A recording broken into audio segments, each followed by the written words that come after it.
Hey, and happy Monday, everyone. Happy Monday. Thank you so very much for tuning into 98.3 FM, The Life. You're listening to Bacon Bits with Master Happiness. And of course, I'm your host, Marty Jalove. I come at you every single Monday night right here at 7 o'clock. And we talk about your job, your career, your vision made clear, the skills that you hone for the business that you own, the ups and downs, the smiles and frowns, where you're at and where you're bound. And if you miss any of today's episodes, definitely tune in later in the week to Spotify, to Apple Music, any place that you listen to podcasts. As you know, I always try to bring you a special guest. I try to look for the industry best, and today is absolutely no exception. Today, I have someone very, very special. I want to make sure I get you on the right camera here. Today, it's a returning guest, my good friend, Frank. Frank, why don't you introduce yourself? Say hello to the world. Hello, world. There you go. To be here. There you go. Always a pleasure to be with Marty. Wow. You know what? I'm going to turn on your mic. That sounds even better. I was like, that's really echoey. Say hello one more time. Hello, world. Oh, nice. There we go. Now? Yeah. I'm going to turn these down a little bit. Now I know why they were lower. Okay, this is always good. You know what I love about the show, the way the show starts all the time is the first 30 seconds is me playing with the board to make sure everything is okay. That's how much I care about you. Okay. All right. You are a giver. Yeah. Thank you, Frank. So, Frank, you and I have known each other for about how many years would you say now? I think it's going on 6. Has it been 6? Yeah, it is 2026. We met in 2020. That was COVID time. Okay. All right, fine. Round up. Yeah, exactly. Round up. It was 3. It felt like 30. Actually, I met him in the parking lot. Okay. At a truck stop. Exactly. All right. Wow. Let's keep it clean. All right. By the way, I love I love the shirt. Okay. So today what we're talking about is something really, really special. And I think this is great. I wanted to cover this idea, and I thought about who would be the perfect guest for this. I needed to find somebody who has worked in industry with many, many employees, working with managers and leading managers, leading smaller teams, leading bigger teams, etc. I needed somebody who's dealing with many, many employees. Couldn't find that person, so I got Frank on the show. You knew that was good. Thanks, Marty. I feel better already. All right, good. No. So Frank has got a lot of one-on-one experience working with supervisors, managers who are running smaller teams or groups with him, alongside him, under him, etc. And so today's show is all going to be about how we deal with toxic managers, toxic employees, and what are our steps? What are the options we have to do with that? So, Frank, let me throw it back to you because I want you to share maybe a story with you of an example of what you would consider either a toxic manager, someone who you worked for maybe, or someone who you've seen as a toxic manager, or share a story about a toxic employee. So back to you. As you know, I've been in the restaurant business for years. Yep. And I have seen many of these. And it's hard for people that are in the situation to identify it. Yeah. But when you walk in, you can clearly see it. It just seems obvious. Now, when you're saying because you being a supervisor or manager there, or you're saying how a customer would walk in and see it? I think a customer would see it as well. I agree. Typically. So, it's more about them. They like to put people down. Right. We've got a positive manager. We got a toxic. Yep. And I think that obviously when you got a toxic manager, which I do have a few examples recently, sure, which I won't name anything. Yeah. Well, I like it because you do visit some other companies and you take a look at their management style. Right. Yes. Right. And I can see, so, I'm not in that, but I can see it from above, what level above, and you're looking and you see these teams when they're treated poorly, and they're not being, addressed the way it should be. Right. They lower their production. Oh, completely. 100%. By far. I think you can lower it, if you got a toxic manager, you're lowering it by 35%. Easily. Got a positive manager who's really concerned and really enjoys their employees and wants to be positive, you can grow it by far. Right. So I see these people and I try to tell the owners, or as I do, consult with these companies, and they don't see it. No. I don't understand. I think part of it is they find themselves too far away from the customer, or they're not watching the day to day. Now, a while ago, I did a whole series here on the show about the customer experience. all right, and how important it is for us as business owners or us as coaches to talk with these businesses and kind of tell them, take a kind of a field trip of what would a customer, how does the customer go through the entire experience of doing business with you? You know, when they first, how do they find you? What is your social media presence? What does your website look like? What does your building look like if you have a building? When they walk up to it, what's the first thing they see? How are they greeted, etc.? And I agree with you. The toxicity within a building, within a business is terrible, but it always starts at the very highest level. Okay. The owners, those are the people who are determining the culture of a company.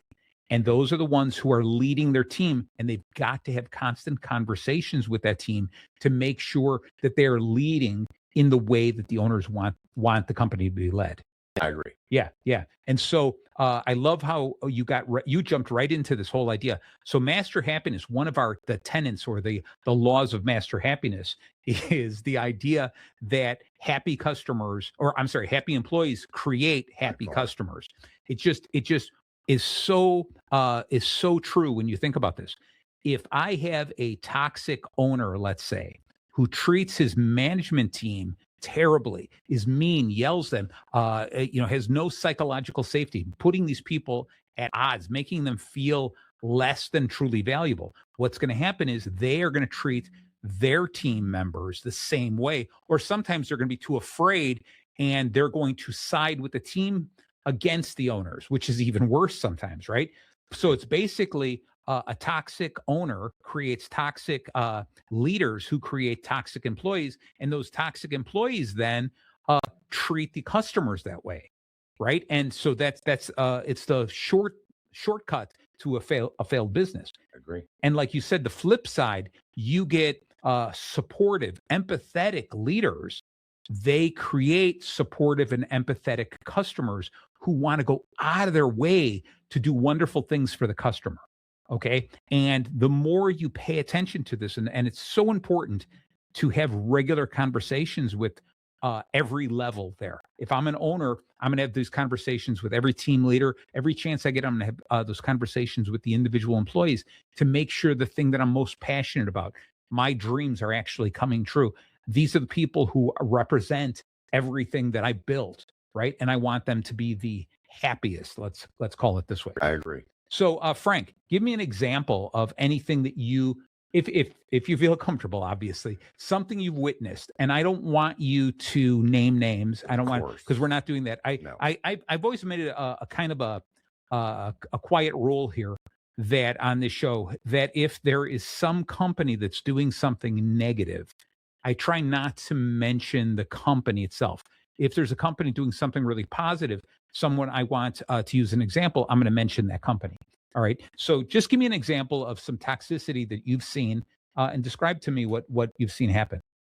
I'm going to say I was talking to an owner of a company, and I told him, these few employees, I was trying to help them out. It's like they could do, if we help them with this, I think we can really get them on board. Yeah. And he goes, you know what? I don't care. Wow. I will replace them. Wow. I am just making money, growing my company. Yep. And you know what? There's 15,000 people I can replace them with. And truly, this guy did not care. Yeah. And that's so sad. Right. It's like they're actually good people. They just need better direction. Yeah. Yeah. And you know what the sad part about this is, that he's not taking into consideration. I'm just assuming it's a he.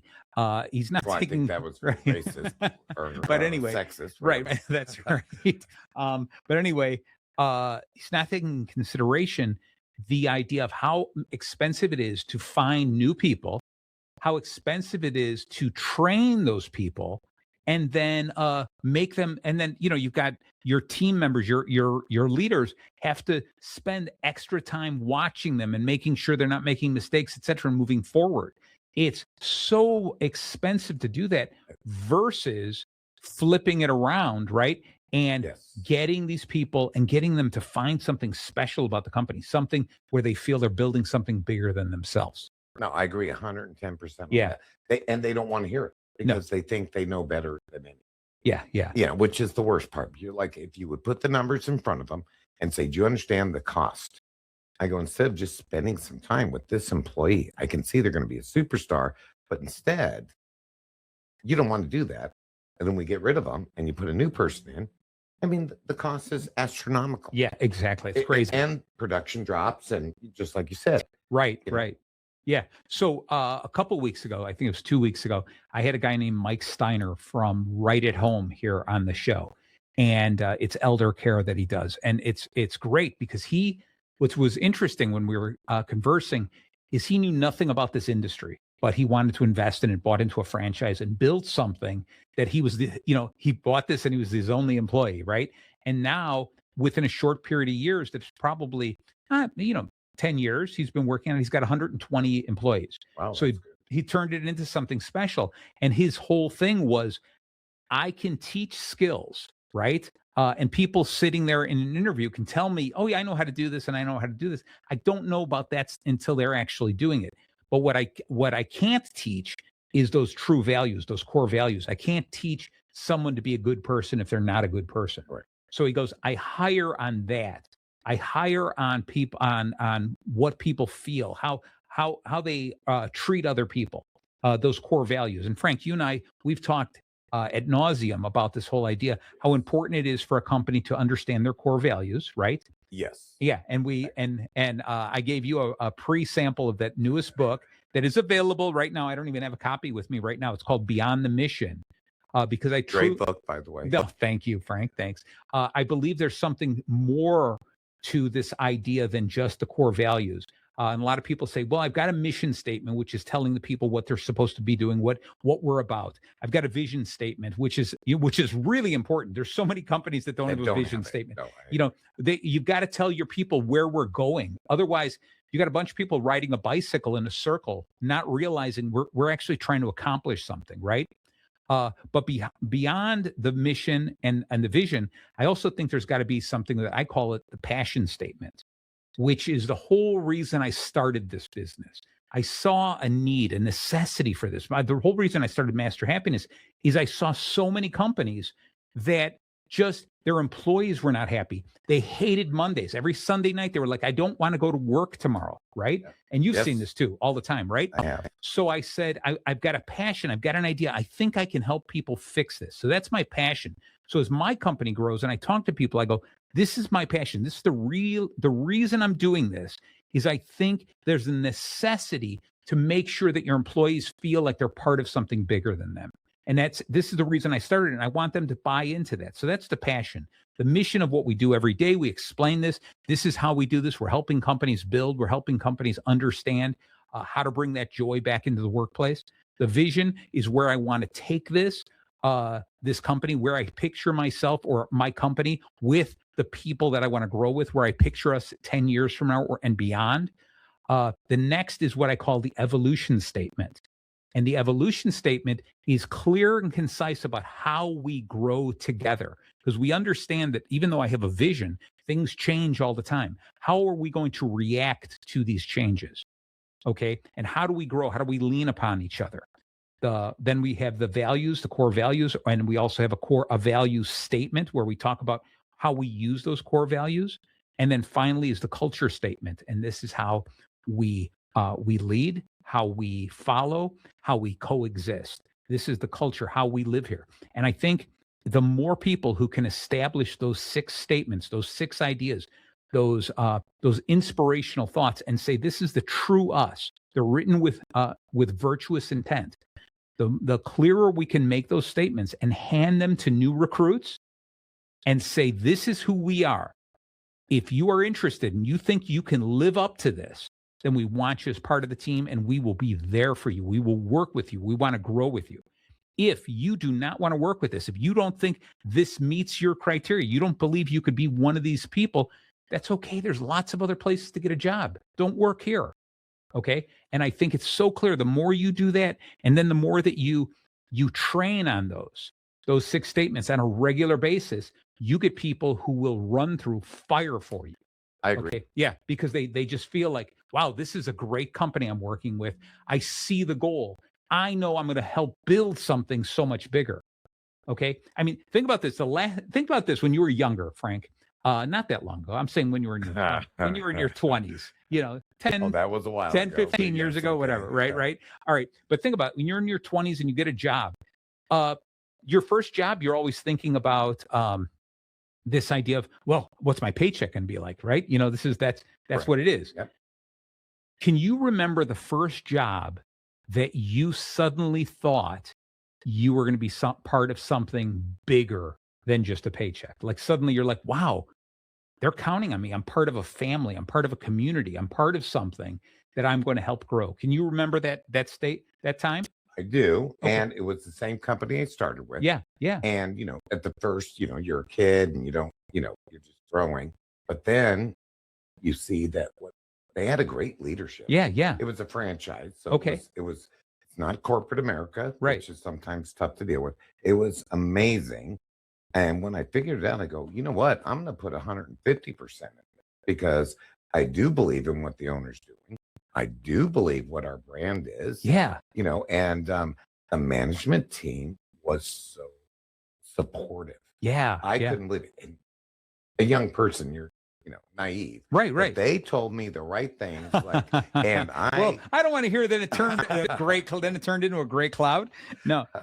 But it really changed. I remember one time I was in the restaurant business.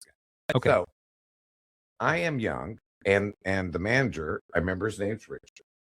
And he goes, Frank, can you organize and walk in real quick? Because, you're the best at it. Man, I still remember today. That was what? 100 years ago. Okay. But to clean the washroom, that's what he said. No, the walk-in. Oh, the walk-in. I thought you organize the washroom. Right. All right. You got to move all the product. And Yeah. I'm OCD. Yeah. Yeah. And so I still remember that because it just made me feel so amazing. I'll bet. And then he went in there and he goes, wow, again, that's why I asked you to do it. Right. Right. I love it. And I'll tell you, I go back to I'm going to call it the first real job that I had. Right. And I started. Have you had a real job?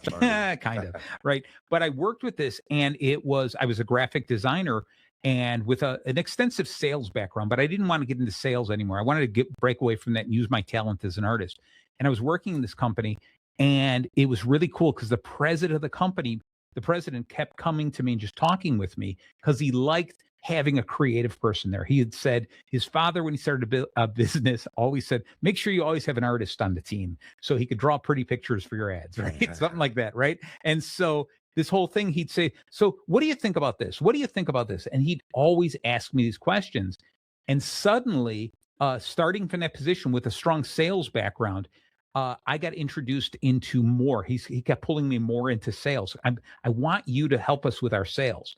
And I want you to start looking at the products we're looking at. I want you to start talking to vendors. I want you to start getting involved in everything because he trusted me because he viewed me and he said, I love you have an analytical brain. You're creative. You're looking at this stuff and you're looking at it in a different way than anyone else I've got on the team. I like that.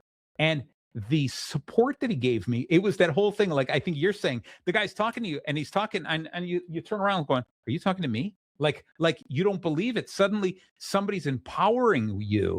He valued you. Oh my God. Value. Yeah. And so somebody asked me, so then what'd you do? I go, anything he wanted, right? Anything at all. I was going to go, I want to continue to be more and more because I wanted to get more of that. Because I felt like every day when I went to work, it wasn't just a job. This was part of my life now. This is who I was. And I'll tell you, there was one day that we were working with, eventually his daughter came and worked there. And I became really good friends with her. Her name is Karen. And she was the vice president of marketing. And I worked directly for her.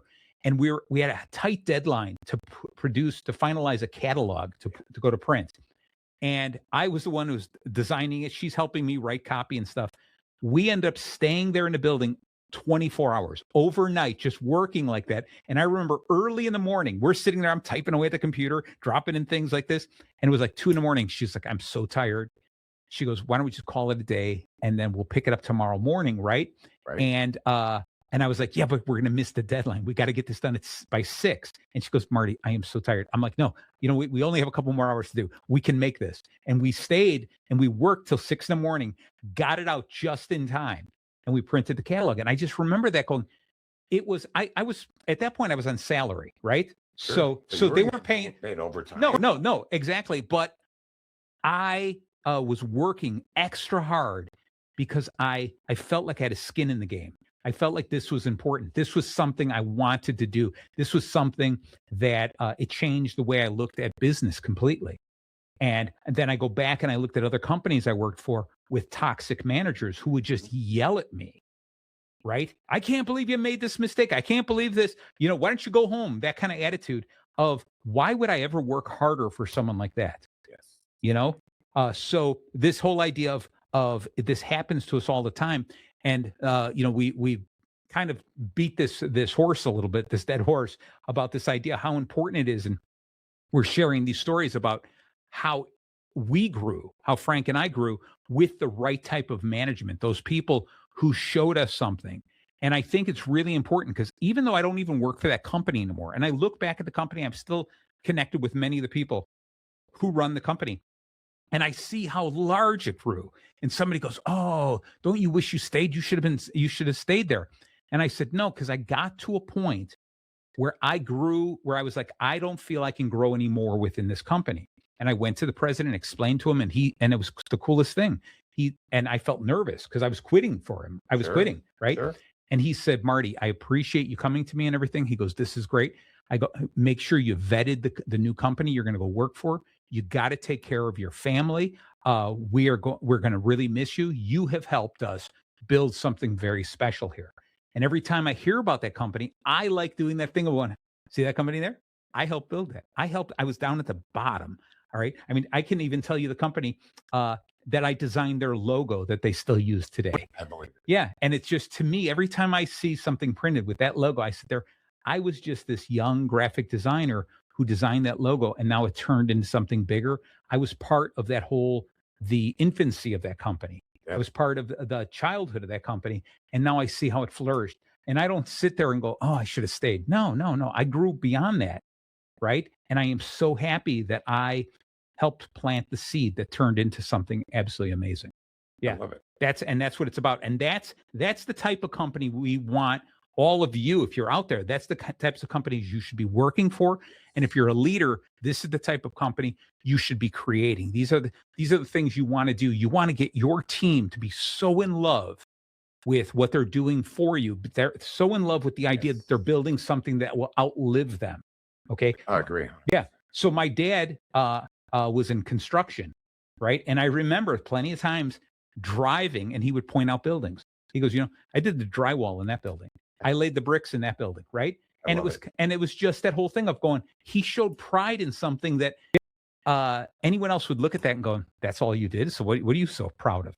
No, but he did something that all the stuff, look around the studio, the lowered ceiling, the drywall, the paint, somebody had to do this. All these people came and did something so that we could be on the air right now. Think about it. Somebody built these microphones, right? What? Yeah. It's amazing. Bro. Right. No, right. So we go through this whole thing. So that's what we want to do. But so what we're going to concentrate now on, and we're almost at the bottom of the hour, but I want to introduce this idea, this 3-point framework. Yep. First off, and then what we're going to do is we're going to talk a little bit about this. We're going to take a little break, and then when we come back, we will finish that, and then we're going to get into the bacon.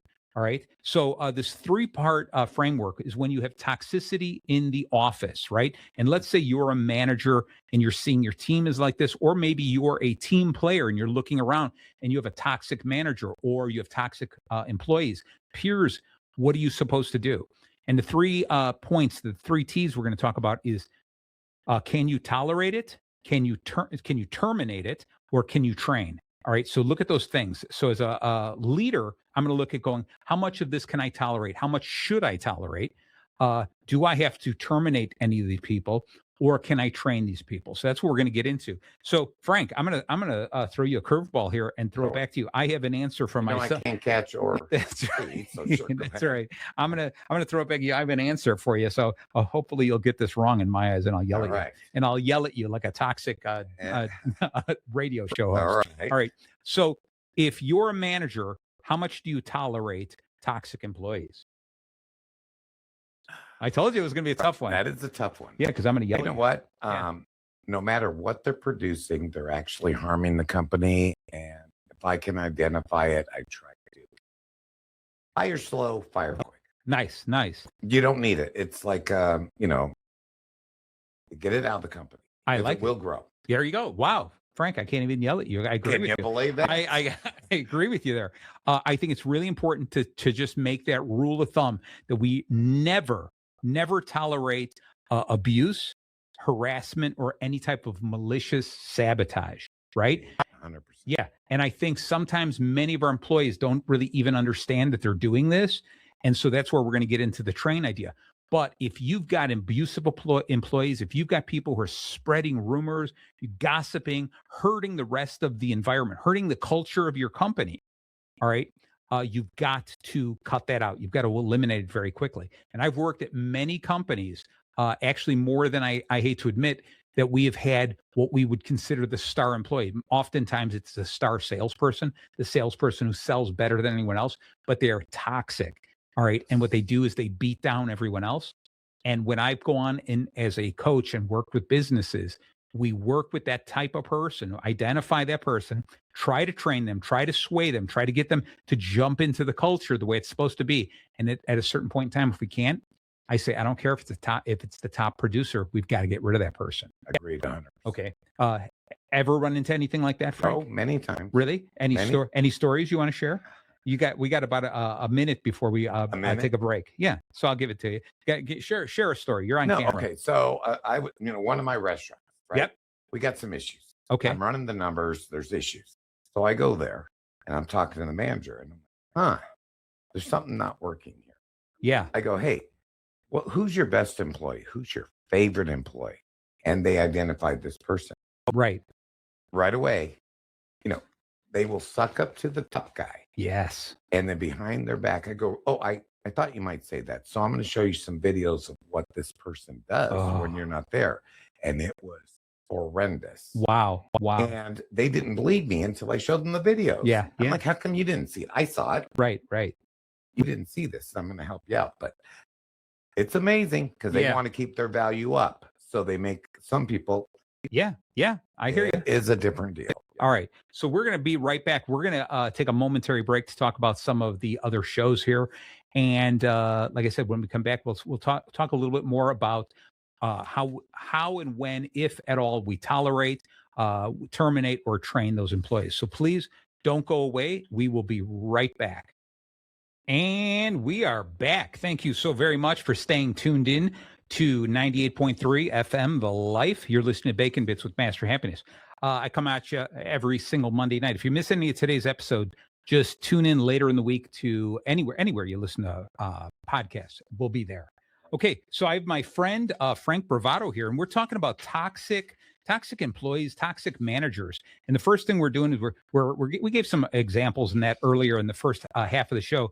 Today, now at the second half, what we're doing is we're talking about this idea of the 3 T's: tolerate, terminate, or train them.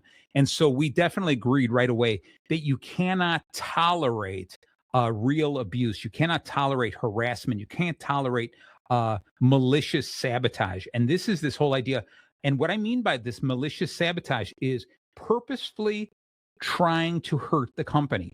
And what we've got to do is when we see this, we have to nip it in the bud. We have to end it very quickly. And this is where we get into these conversations we have to have on a regular basis, getting people to side with the company. If they truly believe in the passion, the mission, the vision of the company, if they want to be part of something that's growing, they will not sabotage it.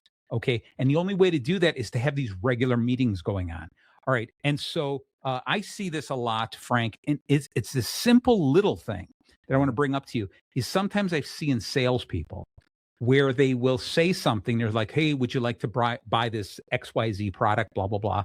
And then the customer goes, wow, I would if it came in red. And then the salesperson goes, yeah, the company, I know sometimes it's offered in red, but the company won't offer the red one. Okay. Just because they feel like, oh, I don't know what to say about it, right? Okay. And I tell them immediately, the moment you do that, you have now turned your back on the company, right? And you have taken the side of the customer.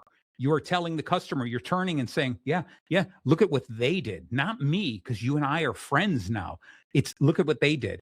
And I said, and that is a little bit of this malicious sabotage at the lowest level. It's just you're tasting that, right? And as a sales manager and a sales coach, I teach people you cannot even do that.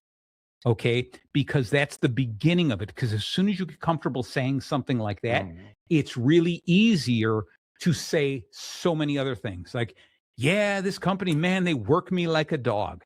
Okay, why are you saying that? Because what you're doing again is you're saying the company doesn't treat me well. So why would you, the customer, think we're going to treat you well? All right. And so you've got to learn as a team manager, those are those little things that you can't let happen. Okay. I think I told you the story similar to that I've seen team managers, talking to their entire team, addressing them and saying something like, yeah, I don't necessarily agree with this, but the boss is upstairs. This is what they want us to do.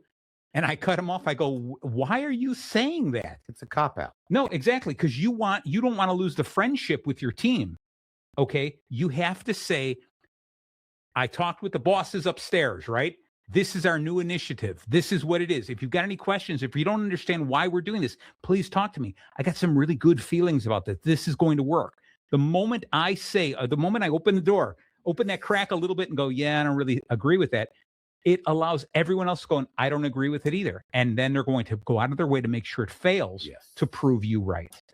Okay. 110%. Yeah. So it's that little bit. That's the stuff that we have to take a peek at, because if we don't fix that early on, we don't train on that, what happens is we eventually get to the point of, hey, I'm tolerating this stuff, and I got to get rid of these people, because that little bit, as soon as the manager says, hey, everyone, we got to hit the numbers, even though I know we can't really do this. We really got to work really hard with this. This is goofy, the numbers that they're making us do this, but we can do this. I believe in you guys. You do that. What do you think they're going to gossip? The two employees are going to be talking. I can't believe. Agree. Look at that.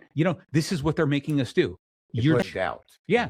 Yeah. And you're giving them a reason to turn their back against the company. Yeah. And so we can't do that. So that turns into this whole idea of training.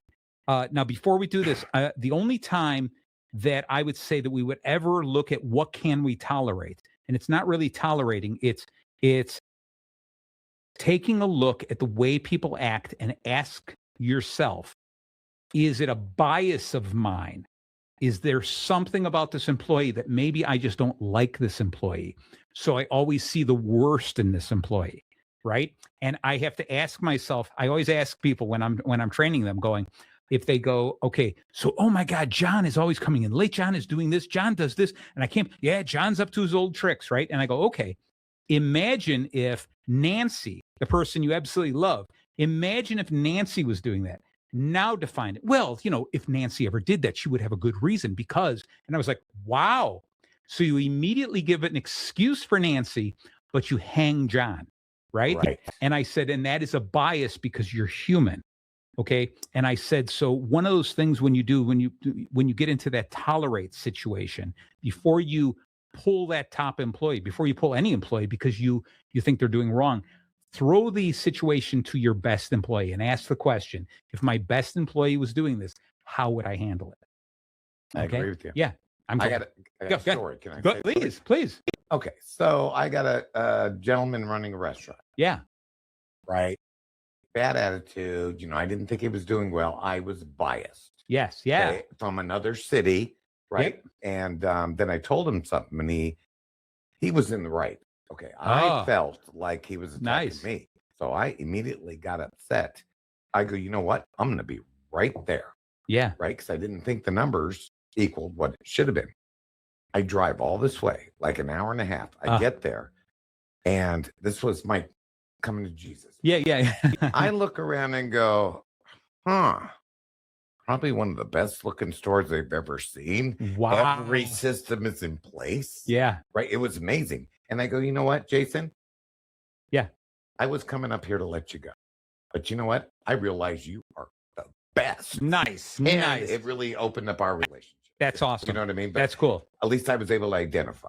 And I'll tell you, what I love the turnaround there is because you showed him that even you could be wrong. Yes. It showed him that you are willing to learn something too. Okay. And it showed him, don't make decisions based on emotion. Let's take a look at this first. 110%. So I'll tell you what a great learning experience for him as well as yourself. Yeah, Right. So anyway, so we want to move through this because I'm we haven't even gotten to the bacon yet. So we got to get to the bacon. I'm not wearing this shirt for only because it makes you look good, right? All right. So the idea here is so when we've already kind of discussed this tolerating. So training is this idea of when we are training, we always have to take a look at how problems are going. Is the bad behavior because of a lack of awareness because they don't understand, or is it really a lack of character? Right? Is this someone, because if it's a lack of character and you're working with them and trying to train them and you realize this person's not right, first thing I'm going to do is look in the mirror and say, why did I hire this person? Because I obviously didn't hire them based on my passion, my mission, my culture, my core values, right? I hired him because maybe, wow, he was their top salesperson at this other place. I don't know why they let him go. Let us hire him. Well, they let him go for some reason, right? Yes, sir. So we have to take a look before we can train. We got to ask, is this person trainable?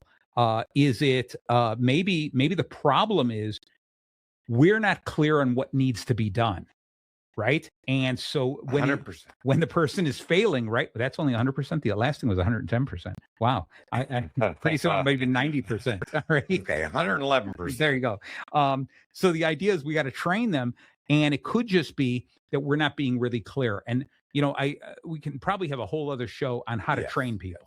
So I don't want to get into that. And then lastly is when you look at this kind of thing, there are going to be plenty of people you're just going to have to terminate.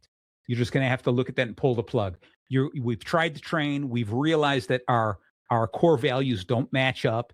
You're not trainable. You're going to continue to hurt other people. You're going to spread this vile, this negativity throughout our entire company, and we don't need you there. I've had plenty of employees that were star employees. Yep. Put them into management at a low level. Yep. And you have to let them go.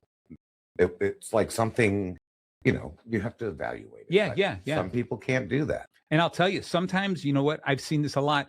You find a good employee, you move them in management, and then they get cocky and they think they're better than other people and they change. And so the person I'm always going to blame is the person above them to say, are you working with them? Are you teaching them management skills? Are you teaching them how to be a good leader? Right. Okay. Because that's so important. Too many times we've got a hole. This is the best one. Throw them in. Ignore them. They go crazy. Yeah. And then you got a toxic manager. Right. Yeah, exactly. And it was just because you weren't clear with it. You weren't right. Exactly. All right. So Frank, I want to jump into this whole thing, the B.A.C.O.N method. So for those of you who've never listened to the show, I can't believe you.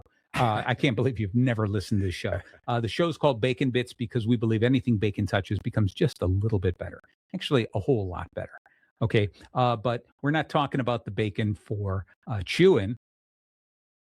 What do you want, Frank? We are talking about the B.A.C.O.N for doing. Wow.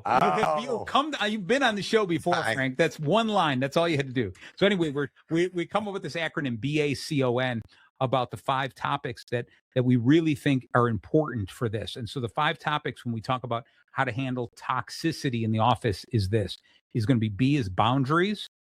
A is address the problem. C is chronicle. We want to start writing these things down. O is ownership. All right. And N is neutralize. All right. So when we get into this first thing, Frank, is boundaries. Is we have to set a very strong boundaries. When, let's say this whole idea, let's say I'm an hourly employee somewhere, right? I'm working and the owner or my manager in the middle of the night is sending me emails, right? And he comes back the next day, goes, I sent you an email at 11 o'clock at night. Why didn't you answer it? And you have to be able to say, because I have boundaries. I have my family time as well as I have my work time. For the same reason I don't pick up the phone and call my family during work hours is the same reason I cannot take work emails in the middle of the night. Now, I'll bend the rules because I feel passionate about the company. I understand the vision. I want the company to grow, but I cannot be at your beck and call 24 hours a day.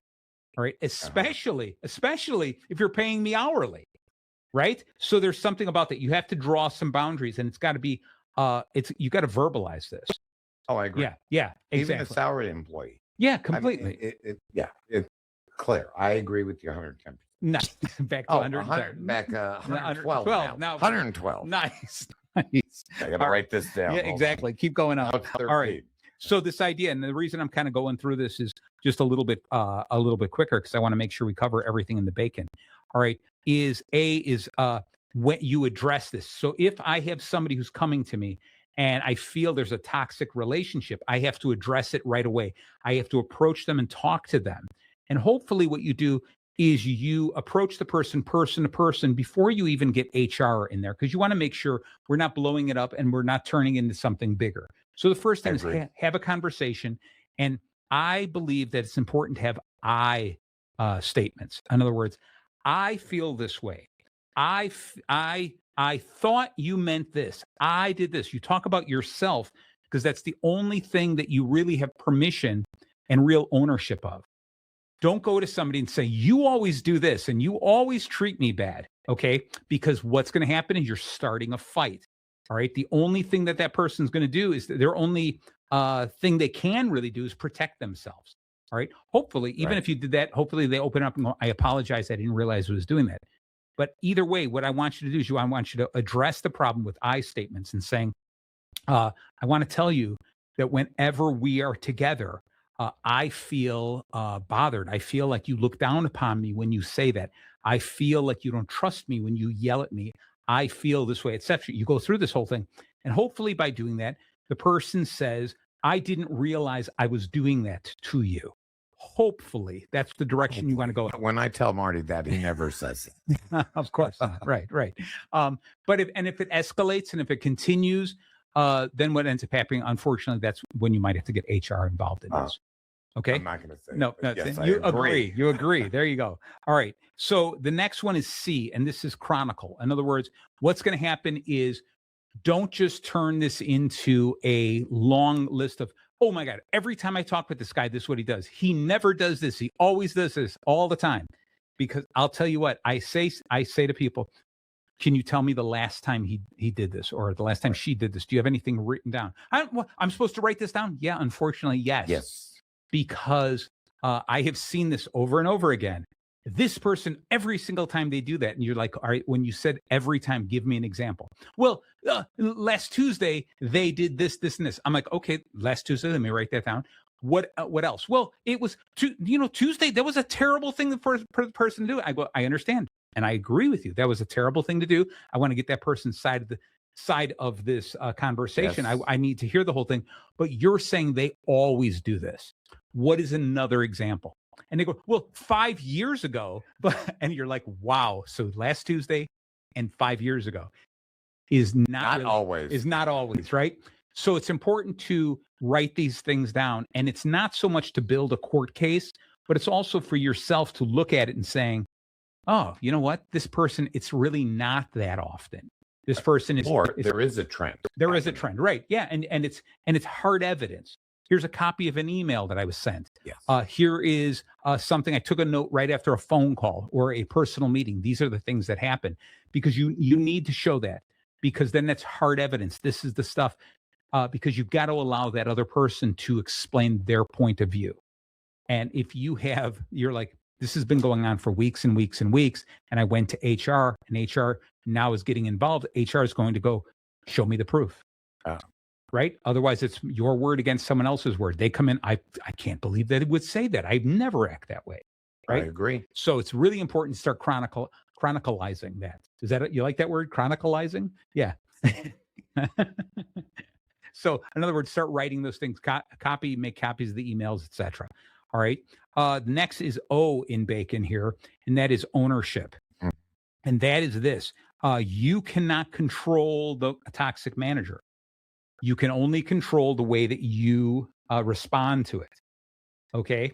And Frank, have you ever been involved with a manager who just out of the blue just loses control, starts yelling at you? How do you normally respond to something like that, Frank? Here, I'll throw it back to you. I wish I could say I handled it well. Yeah. But it was emotional. Yeah. And so I got angry. Okay. Right.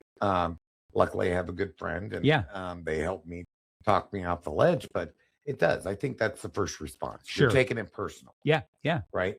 And even though hey, I didn't do that, this is the wrong thing. You got to, it's not what you think. Right. And they don't want to hear it. And we don't want to start a fight. Exactly. There you go.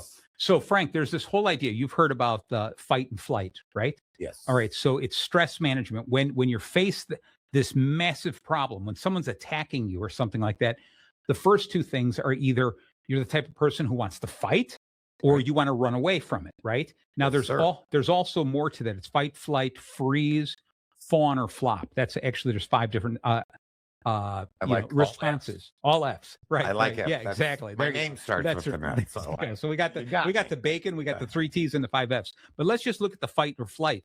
Fight, flight, and freeze. Those top 3. When you look at that, too often what happens is a toxic manager starts yelling at somebody, right? And the person either freezes like a deer in headlights and doesn't know how to respond, right? Yes. They fight, they get angry. No, it's not my fault, it's your fault. And that's not going to solve anything because obviously the person who's yelling at you is already the type of person who likes to get angry. So going back and forth, right. Yes. And then the last thing is that flight. In other words, I'm going to run away from it, right? I'm gonna quit my job. Fine, I don't want anything to do with you. Or I'm going to break down and cry and react in a really negative way. So instead, you have to realize we're adults, okay? Those feelings, fight, flight, freeze, fawn, and flop, are natural reactions that are ancestral. All right, we've had them all along because we used to have real dangers in our life. Those dangers don't exist. The dinosaurs. Yeah, exactly. The dinosaurs, saber-toothed tigers, etc. And so when you think about now, a boss yelling at me, it's just someone raising their voice. And although it bothers us and it hurts us, we have to be able to say, I need to learn to rise above it. I need to be able to calmly say, okay, I'm listening to you. All right. Please, you can even tell, please finish. And hopefully when you're done, you'll allow me to retort, give you my side of the story. Okay. And maybe the person continues to yell and you say, I'd like to have this conversation with you, but it doesn't look like today or this moment is the best time. When can we schedule a meeting so we can talk this through? You got to be able to be the calmer one of the two. Okay. And Frank, I told you in the car the story. One of my favorite stories was I had a boss that was, oh my God, he screamed all the time, just yelling at people. And I used to see this all the time. He worked in a different state than me. And when I'd go there and I'd see him just abuse these people, and I would talk to him afterwards, I'm like, why do you treat these people this way? And he goes, because sometimes people, that's the only thing they'll respond to. And I was like, you got to understand, if they love you and they buy into the mission and the vision, right? What they will do is they will work in front of you and behind your back. But if all you do is scream at them and yell at them, they stop working the moment you turn away, right? And I said, and so the one day he calls me and we're talking and he says, I need you to do this, this, and this. And I was like, no, we can't do that because of this. And I remember him yelling at me. What do you mean? You don't tell me what you can and can't do. I'm the one, blah, blah, blah. And he started yelling and he hung up the phone on me, right? Really angry. So I called him back right away. He picked up the phone and he's like, what? And I said, we got disconnected. I wanted to continue our conversation. So you had said blah, blah, blah. And I was like, this is why we can't do this. And that idea of coming back to him, I was not phased. I wasn't going to fight him. I wasn't going to freeze. I wasn't going to run away. I was going to come back to him and saying, we have to finish this conversation. He was the president of the company. I was the vice president. And I said, we need to finish this conversation so we can continue to move forward. And I didn't say the words, but he knew I was not going to be confrontational. I was going to be purely logical. There's no emotion involved in this. This is business. We need to move forward.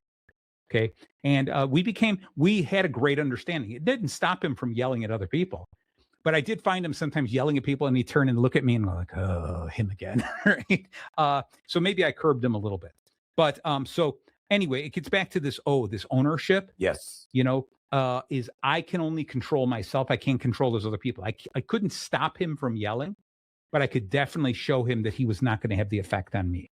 Okay. And it's really important to do that. It doesn't stop you. It doesn't stop you from going to HR and saying this person's abusive. Okay. It doesn't stop that, but don't let it affect you in such a terrible way. Don't let it beat you up. All right. And then finally is this, is neutralize. All right. And the way I want you to neutralize is find your peer group, find mentors, find positive relationships where you can go out. It's not like you're not finding a gang to go beat up the toxic manager. No. And you're like, what? No, you're not doing that. What I want you to do is find people, positive people around you, and the people that you can talk to openly and say, was I in the right? Was I in the wrong? And find people who are going to ask you questions. One of the important questions are you just telling me your side of the story? Tell me more about what really happened. Could it have led up to this? Could there have been something you did that led up to this? Is it the third time this person's told you the same thing, right? That type of thing. You need a good, an audience around you to help you. And I got to say, yes, you're my peer group. Marty is the best at this. Oh, thank you, Frank. You're just saying that because you're wearing a cool shirt. I'm not okay with it.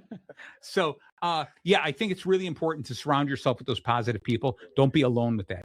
So I think the B.A.C.O.N, the take home for us here, Frank, is boundaries, set boundaries.